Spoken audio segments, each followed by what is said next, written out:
അസ്സലാമു അലൈക്കും വറഹ്മത്തുള്ളാഹി വബറകാതുഹു. റമദാൻ വിട പറയുകയാണ്. ഏതാനും ദിനരാത്രങ്ങൾ മാത്രം ഇനി ബാക്കിയുണ്ട്. അള്ളാഹു കബൂൽ ചെയ്യുമാറാകട്ടെ. റമദാൻ വിട പറയുന്നതിൻ്റെ മുമ്പ് ആയിഷ ബീവി സ്മരിക്കാതിരിക്കാൻ നമുക്ക് സാധിക്കുകയില്ല. ആയിഷ ബീവി റളിയല്ലാഹു അൻഹയുടെ വഫാത്ത് റമദാൻ 17-നായിരുന്നു.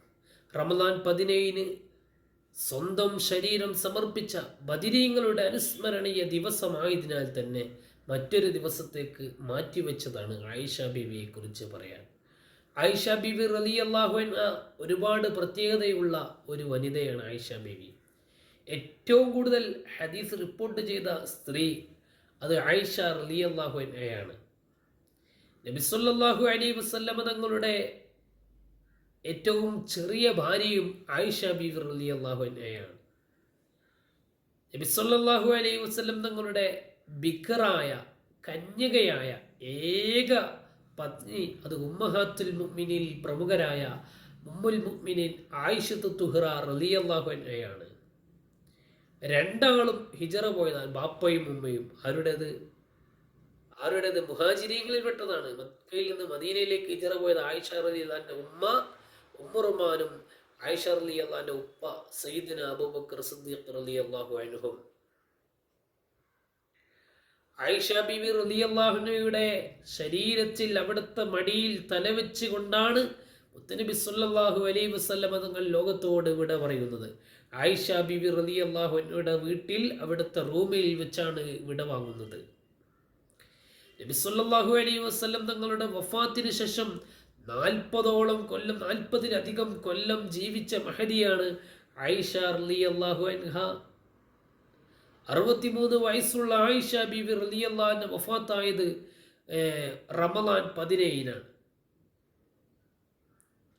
മഹദിയായ ആയിഷ റളിയല്ലാഹു അൻഹ മുത്തനബി സല്ലല്ലാഹു അലൈഹി വസല്ലമ തങ്ങളുടെ ഇഷ്ടപ്പെട്ട ഒരു പത്നിയാണ് ആയിഷ ബീവി റളിയല്ലാഹു അൻഹ. എല്ലാവരെയും ഇഷ്ടമാണെങ്കിലും ആയിഷ ബീവി റളിയല്ലാഹു അൻഹ ചെറിയ കുട്ടിയാണ്.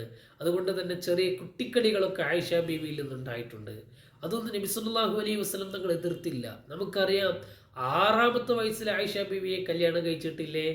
9-ാമത്തെ വയസ്സിൽ നബി സല്ലല്ലാഹു അലൈഹി വസല്ലം തങ്ങൾ വീട്ടിലേക്ക് കൂട്ടിക്കൊണ്ടുവന്നിട്ടുണ്ട്.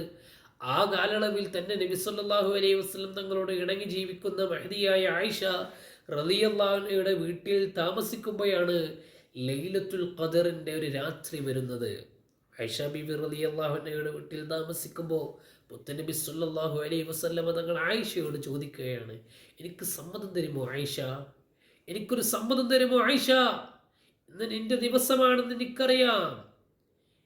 എന്താണ് നബിയെ എന്ന് ചോദിക്കുമ്പോൾ ലൈലത്തുൽ ഖദറാണ്, ഞാൻ കുറച്ച് ഇബാദത്ത് അധികരിച്ച് ചെയ്യട്ടെ എന്ന് ആയിഷ റളിയല്ലാഹു അൻഹയോട് ചോദിച്ച് നബി സല്ലല്ലാഹു അലൈഹി വസല്ലം തങ്ങൾ പുറത്തേക്ക് പോയി ആരാധനകളിൽ മുഴുകിയിട്ടുണ്ട് എന്ന് ഹദീസിൽ കാണാൻ കഴിയും.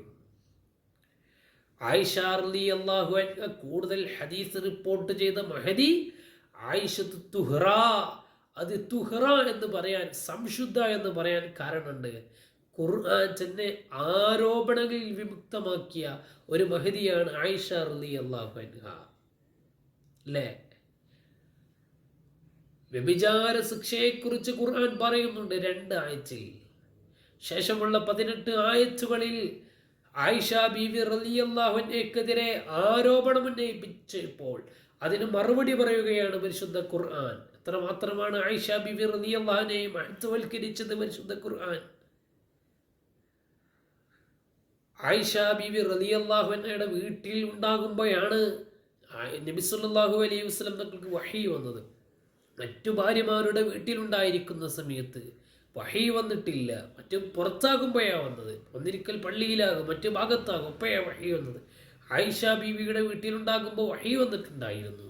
നബി സല്ലല്ലാഹു അലൈഹി വസല്ലം തങ്ങൾക്ക് ഇഷ്ടപ്പെട്ട ആയിഷ ബീവി റളിയല്ലാഹു അൻഹയുടെ ഉപ്പയും ഉമ്മയും മുഹാജിറാണ്. മക്കയിൽ നിന്ന് മദീനയിലേക്ക് ഹിജറ പോയ ഒരു ആളുകളാണ് മാതാപിതാക്കൾ. ആയിഷ ബീവിയുടെ മാതാപിതാക്കൾ മുഹാജിറാണ്.